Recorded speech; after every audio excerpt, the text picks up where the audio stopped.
Hi, guys. Hello, everyone. Happy Friday. Let me just get this all set up and good to go. Hi, guys. Thank you so much for joining in today. Happy Friday. I hope you all had a good week, staying safe, taking care of yourselves. Let me know in the comments below if you can hear and see me well. Let's do a quick sound and video checkup.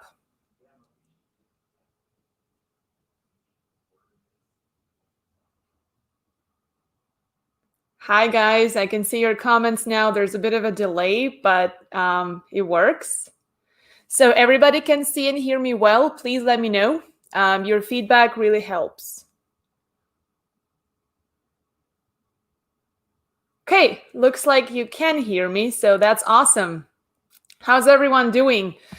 Just don't be shy. Say hi in the comments. It's awesome to get to know each other. And I've already heard quite a few stories when during my live streams, people get to meet, chat, and network. And actually, people even get hired and get job interviews and job offers. So I'm thinking, doesn't hurt to network in the comments. Okay, thank you for letting me know that the video and sound is good. That's awesome. Okay, so while some others are still tuning in, let me just do a brief introduction for those of you who don't know me and who are joining one of my live streams for the very first time. So my name is Anna. I'm a career coach and a LinkedIn trainer. And what I do is I help professionals market their stories on paper, like a resume, online, like on their LinkedIn profile and in person, so that they get hired faster. So I work with job seekers every day, and a big part of what I do actually is interview coaching. So I help job seekers prepare for job interviews and make sure that it actually converts into the long-awaited and much desired job offers.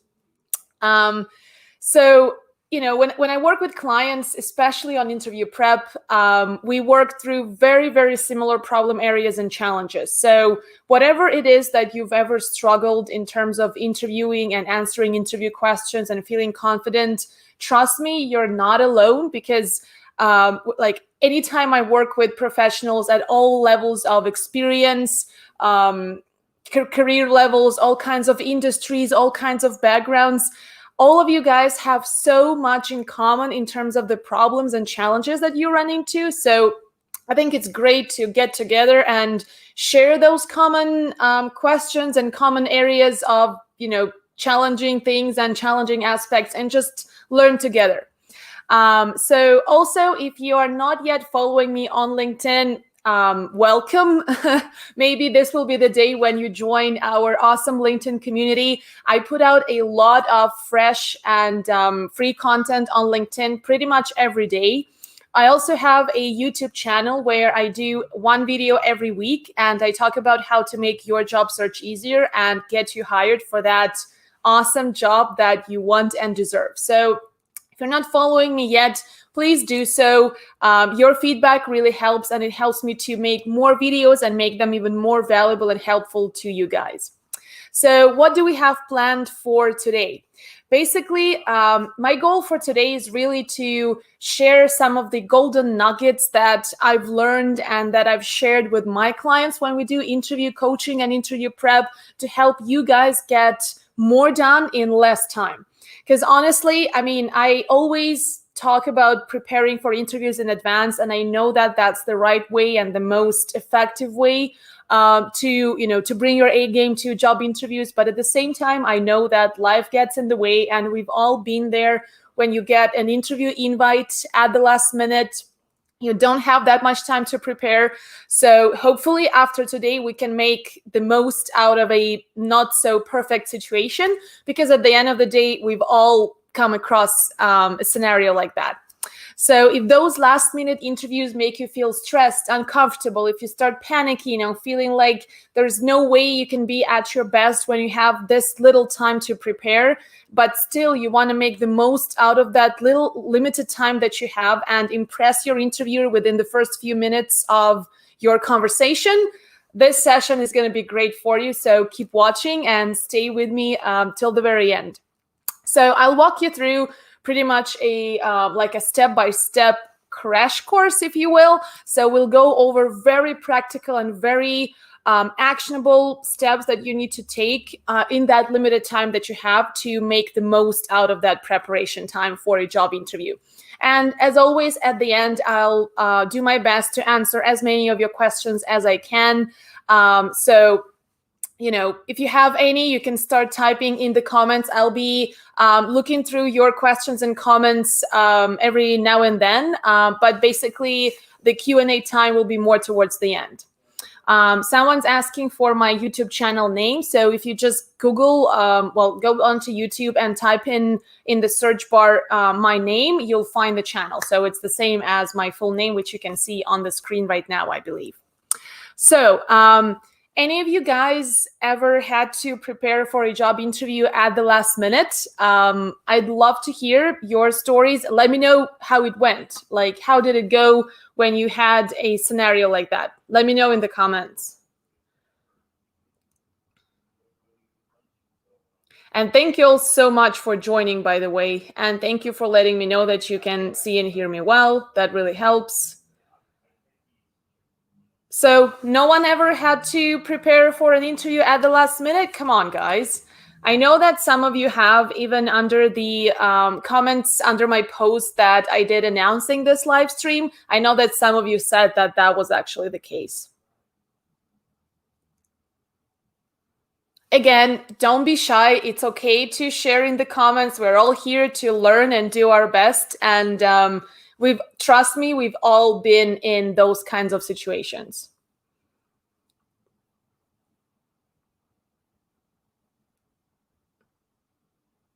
Okay, Garrett is saying typically happens from third-party recruiters. That's true. So a lot of the times they might either give you a call and want to interview you right on the spot, or schedule an interview very close to that initial invitation. So they might say, do you have some time to chat in a couple of hours or tomorrow? So that's a pretty common situation.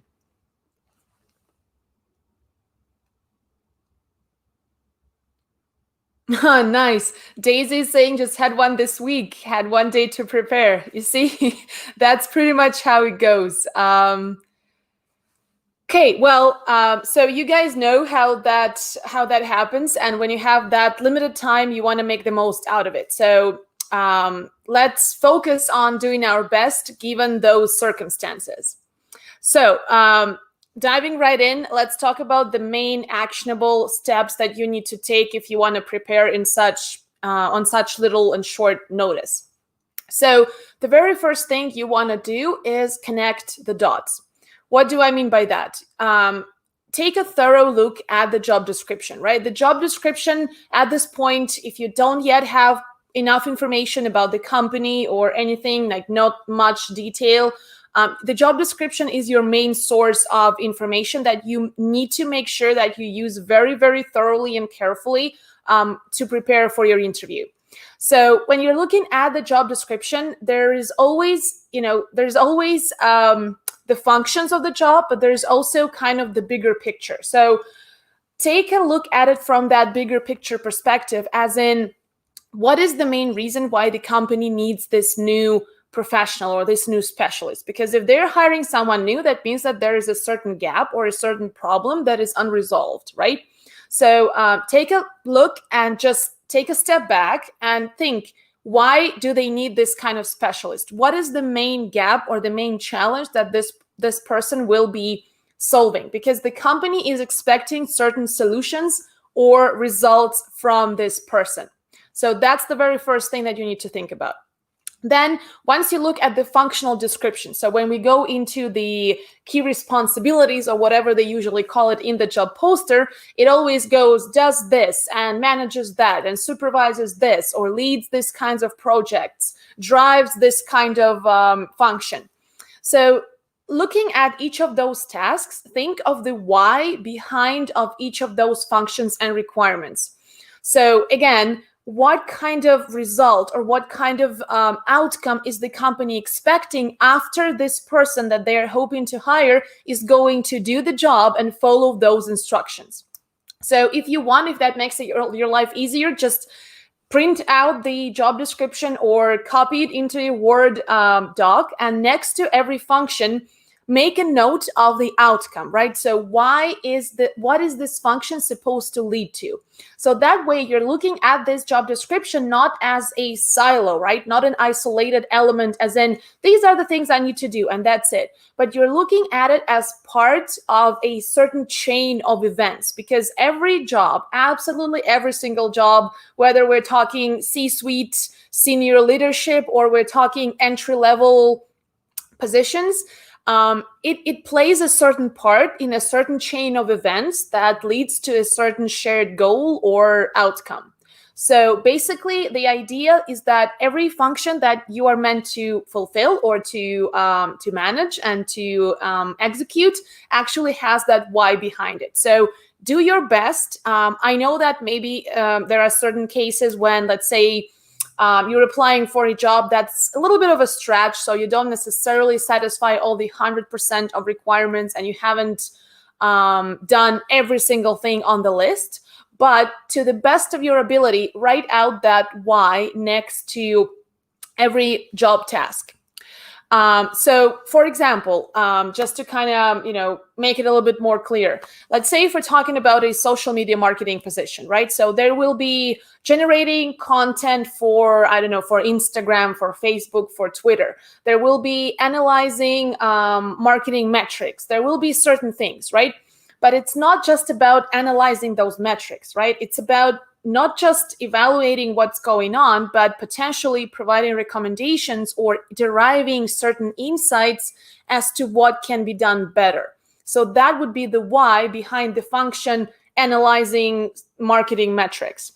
Or if, let's say, we're talking about creating content for social media, same thing. It's not just about writing 100 posts and putting them in a content calendar, but it's actually about creating the kind of content that is going to yield results. So it will generate engagement. It will build a community of followers. It will grow the following. It will get people to remember your brand. It will get to kind of create a stronger brand if it's a new establishment, a new organization that doesn't have a very active social media presence. And you can go on and on and on, but I hope you get my point. So it's about that result that function leads to. And it's absolutely essential that you do this, because when you're going to be moving along the interview process, and once you reach the decision maker, that's their mindset. They are not thinking in terms of functions. They're thinking in terms of results. So they're not so much interested in, maybe they have certain expectations in terms of how many years you should have already been doing something similar. But at the end of the day, they want result. So that kind of prep gets you already through not just the first round of interviewing with like a recruiter or an HR person who is doing like the preliminary screening, but it also gets you prepped all the way to the final round when you're interviewing with a decision maker and they're about to actually make that hiring decision. Because research shows that it only takes like the first few minutes for the decision maker, for the hiring manager, to actually realize whether they want to hire this person or not. So the sooner you can start bringing up those results and outcomes and connecting the dots between what you have to offer and what they are expecting, the more likely you are to actually get that job offer and impress the decision maker in those first few minutes of the interview. So one of the things that you could do if you have the time, again, depending on how last minute that interview is, you could actually break it down. So once you have the job function, like a little table, create a table where in the first column you would have the job function. In the middle column, you would have the outcome that they are expecting. So we can call it expected result or expected outcome. And then in the third column, you put notes in terms of your experience yielding those and producing those results and those types of outcomes. So that way, right away, you're like putting that puzzle together. This is what you guys want. This is what I have, and that's how it comes together. So that's what I mean by connecting the dots, and that is always your step one. That's the most fundamental and the most effective thing that you can do when you want to prepare for a job interview. So that's step one. Now, going to step two. Recap everything you know about the company. So again, within the limited time that you have, which I understand happens, make sure that you understand some basic details about the company. So what are those? First of all, what that company does, how big or small they are, and how young or old the company is. So how long has the company been on the market? Who is their target customer, and where is that target market? What are their some of their core business values or principles that they seem to be portraying throughout their branding, their image, their reputation in the industry? Also, who is their competition? Again, you don't need to dig too deep into it, but at the same time, taking a quick look and kind of mapping things out just for your own understanding of the industry, that is extremely, extremely helpful. So let's say if you're targeting a really huge company and you know that it only has a handful of competitors who are also that big in the industry, that makes your job way easier. But if it's a less known company and more of a smaller to mid-sized organization, it might have a lot, but you need to have a certain idea about the industry landscape. Again, just do some online research, Google, look at their website, and then, find similar companies that do something similar to what they do. And that already gives you a pretty good overview of what's going on. And the things that I just listed, so what the company does, their competition, their size, their target market, that is your minimum must know list. Because if you're going to an interview, especially if we're talking not third-party recruiters, but actually going already to interview with the actual company where you're going to work, if you have no idea what this company does and you have very vague idea of what the job actually entails, you have a problem, let's be honest. So in that limited time that you have when you're preparing at the last minute, you need to make sure that you spend quite a bit of it on that research, because that research is going to equip you with so much valuable information, and you don't risk being blindsided by certain things that you just didn't see coming or you didn't know. Because imagine you're doing such a great job at connecting what the company wants with what you've done, and then when they ask you, so why are you interested in this opportunity, and you have absolutely nothing to say, or you just mumble some generic things that could apply to pretty much any company. Because at the end of the day, guys, remember, every employer wants to know why them. Why do you want to work for them specifically? And it doesn't mean that they are under some kind of an illusion that you haven't applied anywhere else and you're just focused on them alone, which sometimes could be the case. We don't know. But they still want to know why you feel like you're committed to this opportunity and this company in case you get selected. So doing that research and having that background information on the company is crucial to do your best in a job interview. So again, step one, connecting the dots. Step two, recap what you know about the company and do some digging, do some research. Step three, sum up your value proposition. So again, always the main question on the employer's or the recruiter's mind is what's in it for them. So you need to be able to answer this question during the job interview, although probably no one will actually ask you this directly, like, hey, what's in it for me if I hire you? But remember, that's always what they're thinking. So if you want to have that quick rapport with them, if you want to have that natural connection, be a little bit of a mind reader. And I don't mean like all the way, but just thinking of yourself as an investment and presenting the ways how you're able to justify that investment, or how you're able to sell that return on that investment in yourself.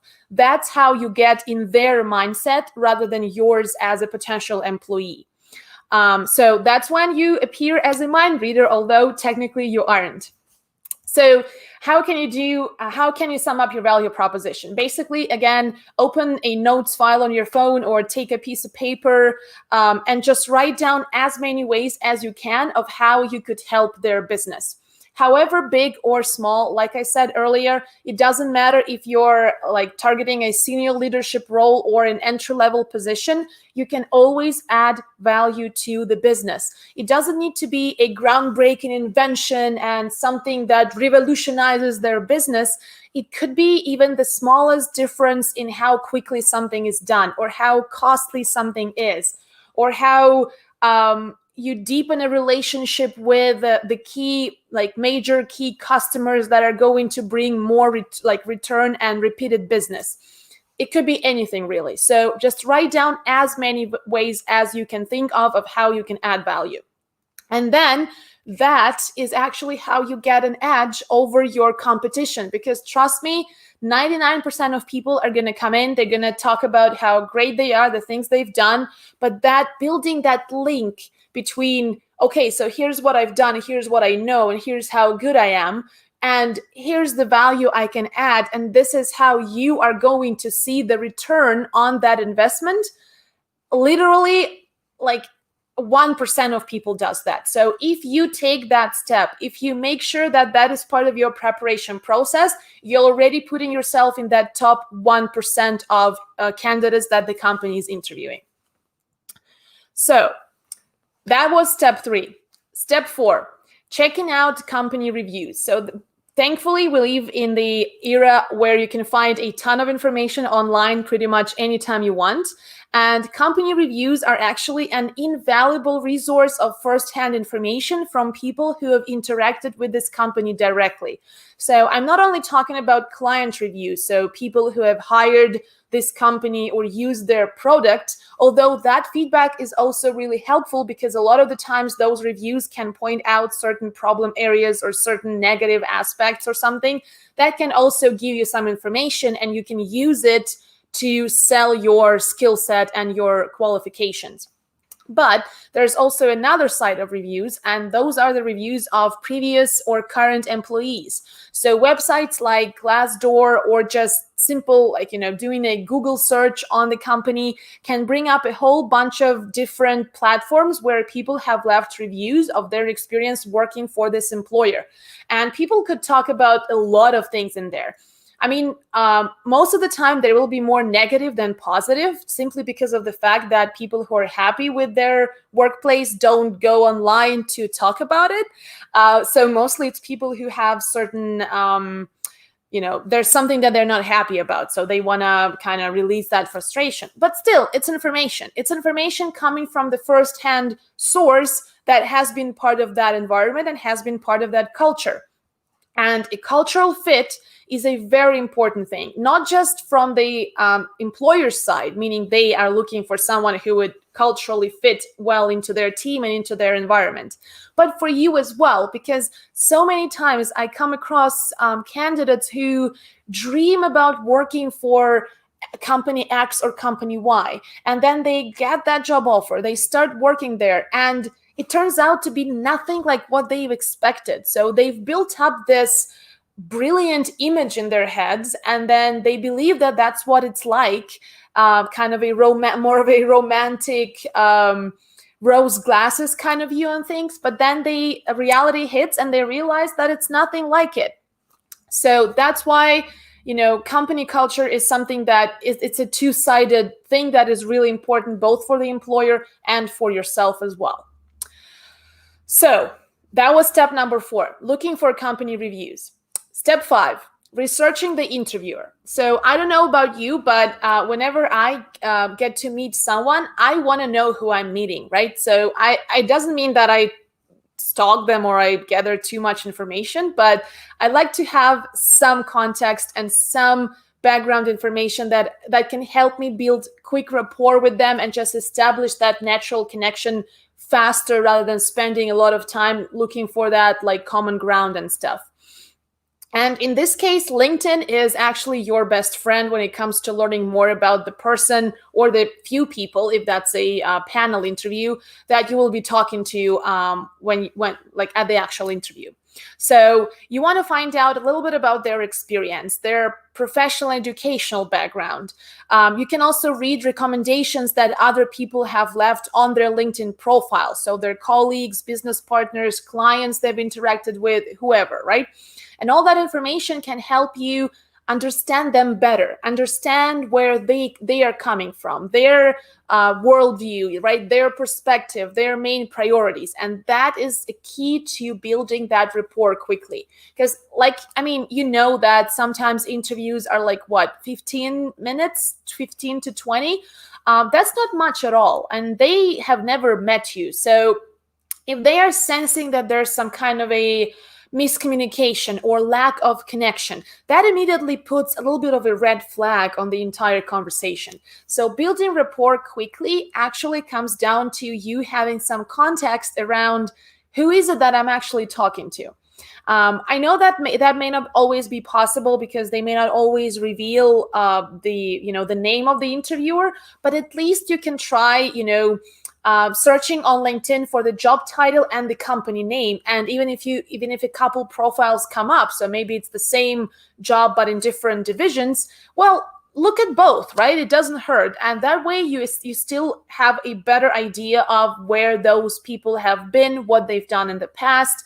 Maybe you went to the same university. Maybe you have a very similar background in terms of your career progression. All of those things are your awesome talking points for establishing that rapport and establishing that more of a natural human kind of connection. And that actually it doesn't matter if you're meeting in person or over video or over the phone. It's the same thing. It works every single time because when you understand where the person is coming from and you know a little bit more of their background, it's way easier to have a pleasant conversation both of you can enjoy. So that was step 5. And finally, that brings me to step 6. Oh, and by the way, I'm not going to talk about obvious things like, dress for success and that sort of stuff, because I know that you guys, if you're already here, that means that you're already extra motivated. And I'm sure that I don't need to tell you how you need to dress for an interview. Although if that's something that you're curious about, feel free to ask in the comments and I'm happy to talk about that as well. So step 6, what's the one thing that will come up in that interview for sure? People will tell you to talk about yourself. Like that's how they're gonna, make introductions and start the conversation. So it only makes sense that as a kind of a final step of that last minute prep, you practice telling someone about yourself out loud. So that's the key here. That's pretty much your only chance to make a good first impression. So it makes sense that you rehearse your answer in advance and do it in front of someone, even if it's just a family member, a friend, or someone you trust, and maybe their feedback may not necessarily be the same as feedback from a recruiter or a coach or someone, but it's still some external feedback, which is better than none. So it's in your best interest to practice talking about yourself in front of someone, because a lot of the times that's what I find with my clients and just job candidates in general. The main problem, it's awkward to talk about yourself for sure, but then somehow things always sound so great in our heads. And then when we actually sit down and have to face someone, whether on video or in person, that's when something seems to be going wrong. So the key to overcome this challenge is to practice out loud with someone and ask them for at least some external feedback. Again, I'm not talking about the idea of working with a coach because we're talking about last minute prep. So we're assuming there is no time. If we're talking about you having some more time to prepare, that's definitely an option to explore as well, because that's basically the most productive way to get that real feedback that no recruiter or no hiring manager, unfortunately, will be able to give you. And the reason is not that they don't know, but it's not their job to give you that kind of feedback. And I feel like a lot of candidates always strive for that kind of feedback post-interview, especially when you didn't get the job offer. And then they get really frustrated and upset because the recruiter or the hiring manager is not willing to give them that feedback. And my take on this, guys, is always, show some empathy and just try to understand that it's not the recruiters or the hiring manager's job to coach you to sell yourself better. Their job is to hire the best qualified person who can do the job and help them make some money or save some time, right? Whatever the objective is. The person who can coach you into selling yourself better is a coach, not a recruiter who has just had a conversation with you and has 50 more people in the pipeline. So going back to talking about yourself, the ideal kind of, when you're practicing that answer in advance, the ideal length that you should aim for is somewhat between 30 seconds to 1 minute. I don't recommend going over that just because it's a bit too long for an introduction. And your main objective here is to give kind of a overview and a teaser, so to speak, like a trailer to a movie that makes you want to watch the movie. So the same thing here. You want to present yourself in a way that will make them want to learn more and ask more questions, and that's how the conversation unfolds from there. So if you are stressed out and uncomfortable answering the question, tell us about yourself. Last week, I did a 1-hour live stream on that topic specifically. So how to pitch yourself in a job interview. So you're welcome to check it out. You can just go in the same way how you found this live stream. You can go under my profile, scroll down to the activity tab, click see all, and you'll see all of the posts that I've shared on LinkedIn. And one of them is the recording from last week's live stream. And I also have a quick 7-minute video on my YouTube channel on that as well. So you're welcome to check it out if the question, tell me about yourself, makes you feel really uncomfortable. So basically, let's kind of sum up the stuff that we've discussed so far. So we covered 6 main steps, right? But the main idea or the main takeaway for you, I guess there are a couple, but I guess the main one is think about that interview in the mindset of what's in it for them, right? So get into their head before they get into yours. That sounds manipulative though, but I didn't mean it to sound that way. What I mean is look at yourself as an investment and sell yourself from the standpoint, what is the return on you investing in me, in my expertise, in my skill set and my experience? And that will help you to connect the dots, right? The very first step that we talked about is connecting the dots between what they're looking for, those whys behind every job function, and what you bring to the table, and putting that puzzle together. Again, your ideal scenario is not when the employer has to make assumptions on their own, as in, can they really do that job? Can they really deliver? Well, it seems that they've done this, so probably that means that they can do this. Like, none of that stuff. What you want is to explain that information as directly as you can, so that they need to do as little thinking and processing in their head as possible. So that way you save all of that effort, and that's when the conversation seems so easy. Like, have you ever had a feeling when you've talked to someone and it's like, and you needed to make a decision, and then after you talk to them, well, it's so clear right now, it's obvious, it's easy. That's because that person has broken things down for you and already gave you that information, so you don't even need to think about it or process. So the same thing works here. Don't let them make those assumptions because you gave them very high level summary of what you've done. Give them a very detailed overview of how what you have done can benefit them, and that's when you save them all of that thinking, and then hiring you is basically a no-brainer. And I guess the final takeaway from today is doing as much research as you can in that limited time that you have to prepare for the interview. Again, when you have that information that you know about the company, about their business, about their industry, that is invaluable. That equips you with so many nuggets as to how you can sell yourself and how you can hit those points where they'll go, wow, they've really done their homework. They came prepared to this conversation. So research is honestly your best friend, and because otherwise you risk being blindsided. And like I mentioned earlier, that's not a good situation at all. So I'm gonna read some of your comments right now.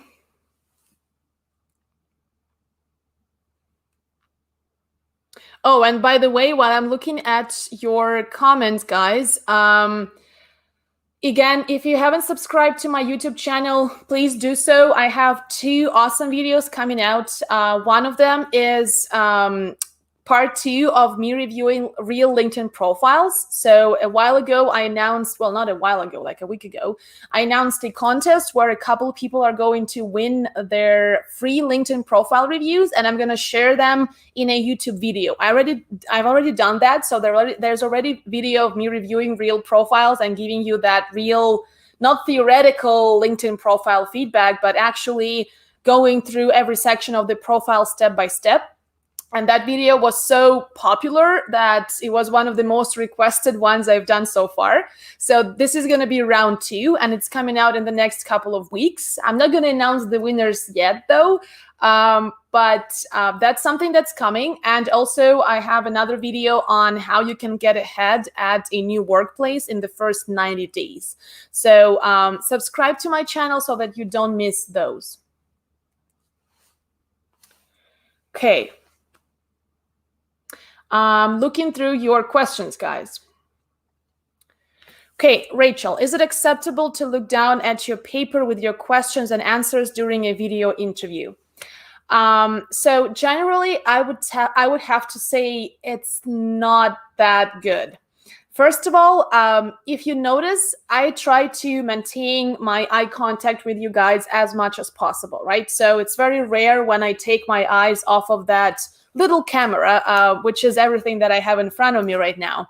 But if I were to constantly look somewhere here and go back and look back again, like, would you have the same impression of, oh, she knows what she's talking about? No, because, and it doesn't mean that you cannot, like, you have to glue your eyes to the webcam. Sometimes you can move your eyes around, but the more eye contact you have, the more confident you appear to the other person. So if you're video interviewing, unfortunately, I mean, you could have a very quick, brief look if there was like a one point that you forgot to mention or something that is just really, really quick. But if it's so obvious that you're reading from somewhere, so if I was sitting down like this and constantly looking at some paper and then at you guys, I don't think that it would have the same kind of impact. And certainly it would affect on how we feel like we're connecting if this is a one-on-one conversation. So generally with phone interviews, though, that's totally okay. You can have your notes in front of them. I don't usually recommend reading word for word because the interviewer can usually hear it, like the tone of voice changes and your intonation, your speed changes, all of those things. But at the same time, with the phone, that's not a big deal. With video, it's a little bit different.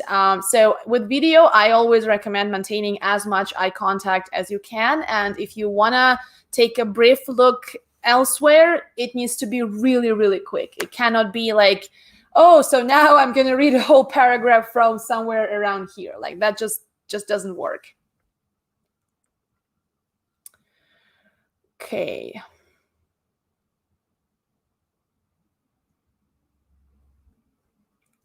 Another question, is it advanceable to apply for a post where you don't meet one requirement, and what are the chances that you will be invited for an interview? So that's actually a great question. Thank you.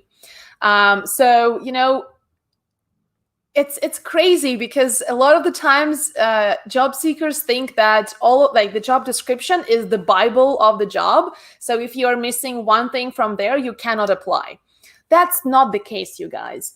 Sometimes, you know, the job description is kind of a wish list. So it's nice to have or things that are definitely an asset, but always think that they're not just choosing someone who satisfies all of the requirements on the list.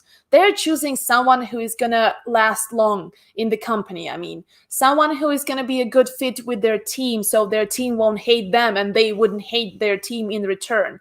Someone who would have the same kind of principles and values, so they would just be easy to train them and educate them, and they'll just take the job and run with it.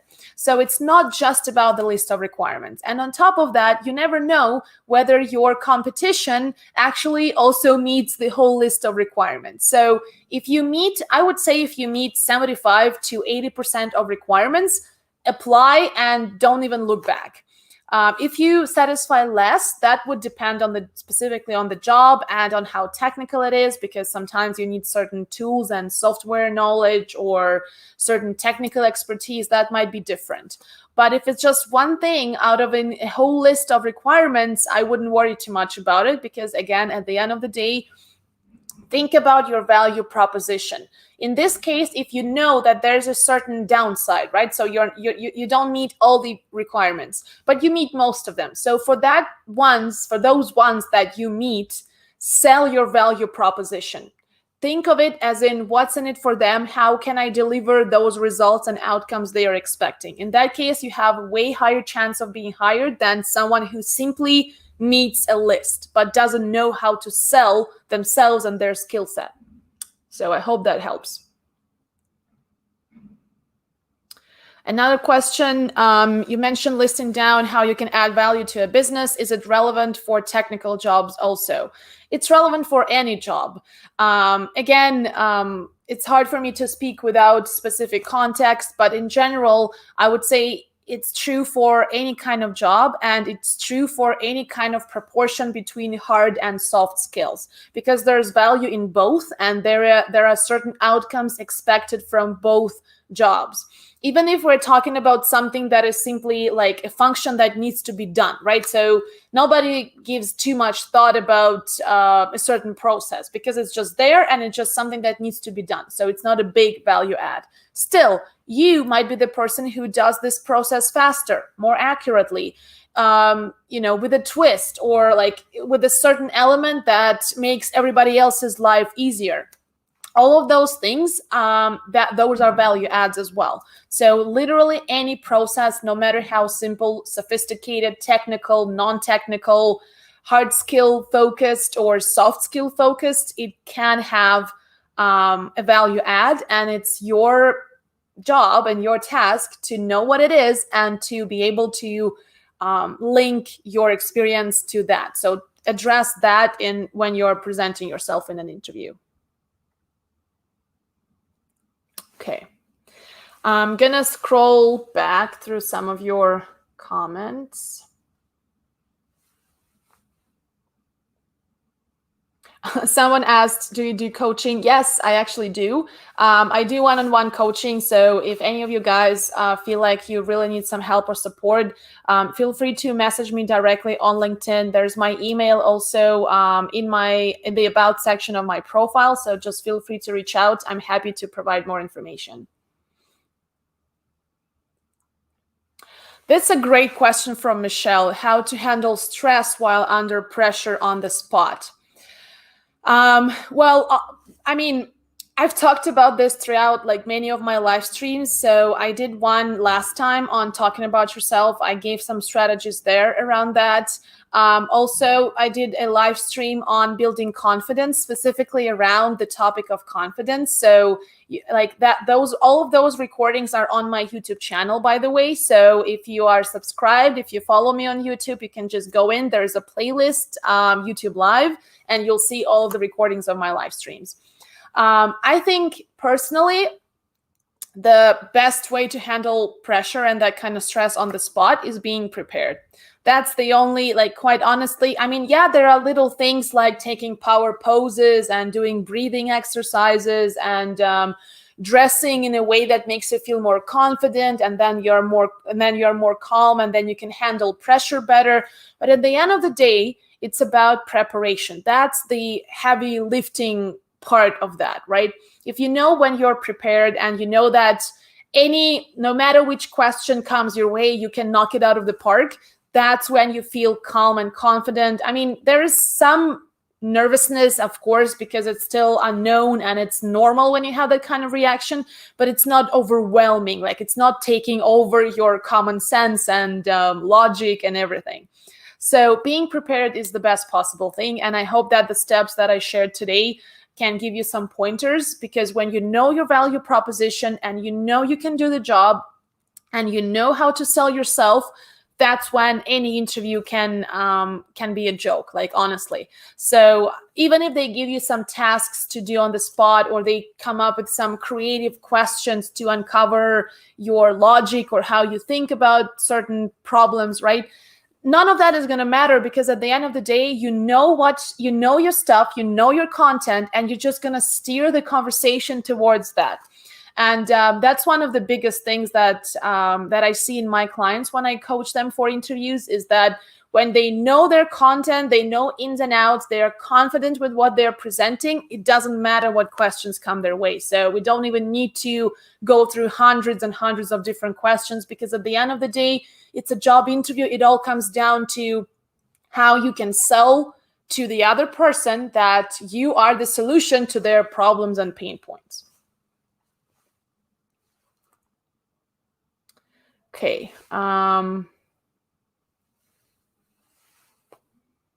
Question from Daniel. It's a little bit long, but I'm going to read it. I'm researching position I applied and awaiting interview and trying to research. LinkedIn advice is to reach out to chat with peer level staff for position I'm applying, but those folks have been told not to talk to any applicants. I'm also trying to show interest, but it seems like pushing to make those connections will put me in negative light. I'm already researching on LinkedIn, as she says right now. Thoughts?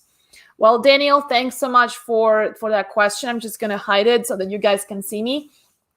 So first of all, you're right. A lot of the times people are instructed not to talk to applicants. That's why when you're reaching out to someone who works at a certain company, why tell them that you're an applicant? I mean, isn't that obvious? Just tell them that you want to learn more about their work, because they're in their profile, you found out that you have similar background, but they've accomplished so much more, and you'd love their advice on, and insert the subject. So quite honestly, I mean, you don't need to tell them that you're awaiting an interview invitation, because that immediately puts that pressure of them thinking, am I sharing too much information?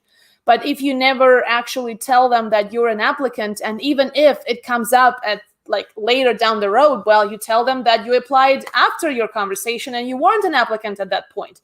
I mean, I don't think that it's such a big deal in terms of they're not going to talk about any confidential information either way, because they're not at a liberty to disclose that, whether you are an applicant or aren't. So in any scenario, they're not going to disclose any confidential information.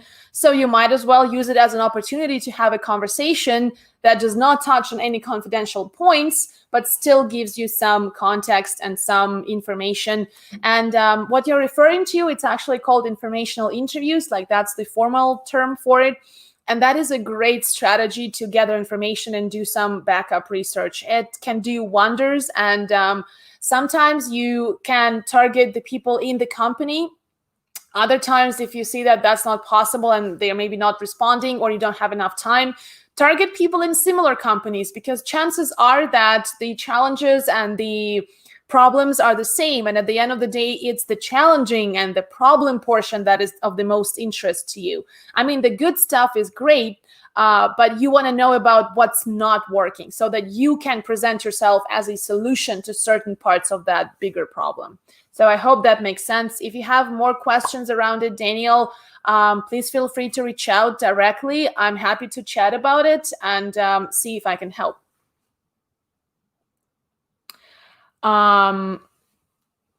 Dia is saying that it will appear to their profile that we have viewed their profile. What do you think about it? Well, isn't their profile there to be viewed by people? Isn't that something that is the point of LinkedIn? Like, why have your profile on there if nobody views it ever?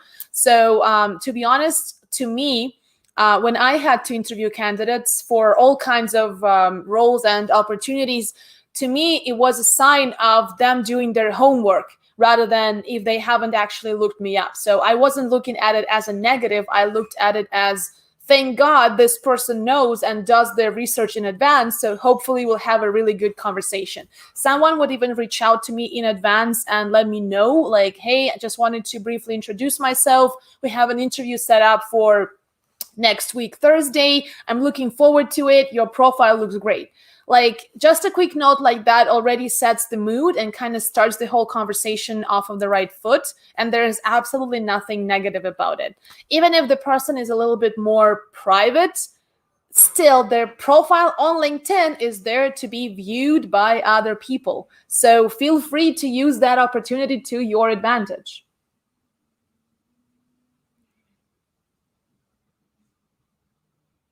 Okay. Also, by the way, guys, another thing that just came to mind when you're applying for jobs online, which is a whole other topic, but just a quick tip. Make sure to organize your application so that when someone calls you and says, I'm calling you from ABC company about this position, you can just open the folder that is called ABC company with that position, and you have the job description saved in there, not as a link that expires somewhere out there like online, but copy the text and save it as a file so you can come back to it anytime you want. Months afterwards, you can still come back to that file. And also you'll have the version of the resume that you submitted with your application. That also helps a ton. There we go. Sveta was actually sharing the same kind of advice. Thank you so much for organizing your applications. Yeah, so I'm guessing, again, sorry I missed this question earlier, Daisy. That's the solution to that problem. If you save the text of the job description, not as a link, but as a text file, you can come back to it anytime you want, even if the posting was taken down. Okay. Yeah, you guys are like, Mihaela is describing situations when you were preparing for an interview for one role and then it happened to be for a different position. Unfortunately, sometimes that happens. I mean, those confusions can happen, especially in high volume recruitment environments. There's nothing you can do about it. I know that sucks. But again, you need to make sure that you know your stuff. Again, like, yeah, I'll just go back to, let's say, a lot of job candidates have issues coming up with those examples and stories. Again, I don't know if any of you guys have experienced this, but it's very likely that you have. When someone asks you to give an example, so they're asking those behavioral questions, as in, can you describe a time when something happened or when you did something? And it's hard to come up with those on the spot. So that kind of prep work that you do in advance, way before you're even interviewing with real actual companies, that helps so much, because you can come up with an inventory of 5 or however many, but usually about 5 to 7 great examples from your career that you already have fresh. They already written down somewhere. You already break them down into the STAR framework. So you already have a line of like the flow of how you can communicate and tell that story in the most crystal clear way possible. And then you also write down the kind of skills that story can sell. So you know that if you came up with that example and you wrote it out, wrote some notes, and have some sequence and have some flow in it, you can write down, this sells my ability to innovate, ability to juggle multiple priorities at the same time, so multitask, sells my time management, sells my organizational skills. So that way, even before anybody calls you for anything, you already have 5 awesome, top-notch examples from your history that sell certain aspects that you're going to be asked about very, very frequently. So if you're targeting leadership roles and if you are a leader already, it's pretty much 100% chance that you're going to be asked about your leadership experience, and potentially they could ask you to come up with an example to show how you were able to influence people or how you were able to change something that was going wrong and flip it onto the positive side thanks to your leadership skills and abilities. So why overwhelm yourself with with having to think about all of that stuff on the spot when there's nerves, there's, I don't know, bad weather, there's COVID, there's the discomfort of doing it over video rather than in person if you're not used to that. And on top of all of that, all of those things, you're forcing your brain to come up with stories that happened years ago. Why do all that if you can prepare in advance? I know that we're talking about last minute preparation today, but I'm hoping that for those of you who are committed to getting results in your job search and want to really not miss any of the opportunities, interview opportunities that are going to come up, because quite honestly, for so many people, given the current reality, those interviews are not so easy to come by. So you don't want to waste those opportunities. And that's why preparing in advance, even before you start interviewing, it helps so much. It relieves so much of that pressure and stress like you can't even imagine. And I hear it all the time from people who reach out to me and say, yeah, I'd like to do some interview coaching, but can we do it when I get an actual interview invitation? And my response is always, it's going to be too late at that point. Because first of all, if I have a busy schedule and you have a busy schedule, what are the odds that we can even coordinate a time? And number two, it's not just about me, like right now, yeah, so I gave you some pointers and steps and stuff, but it's also up to you to start putting that to good use and implementing that in real life. My talking here is not going to get results. It's you acting on that will. So, and for that, you need some time. If it's, let's say, revising a certain perspective that you used to have, or something that is new and still uncomfortable that takes some getting used to, you need time to practice that and to make that a new habit. So for that to happen, you need time. And that's how you never arrive to a situation of where you have to prepare for an interview at the last minute, which I know completely contradicts the topic of today, but I hope you see my point. Okay.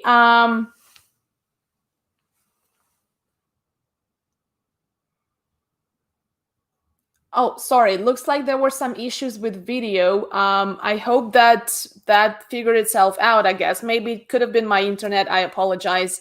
Anyways, guys, thank you so much for joining in today. Really appreciate. And I hope that you have a great weekend ahead and enjoy the rest of your Friday. If you are not yet subscribed to my YouTube channel or not yet following me on LinkedIn, please do so. Join the community. Let's learn together.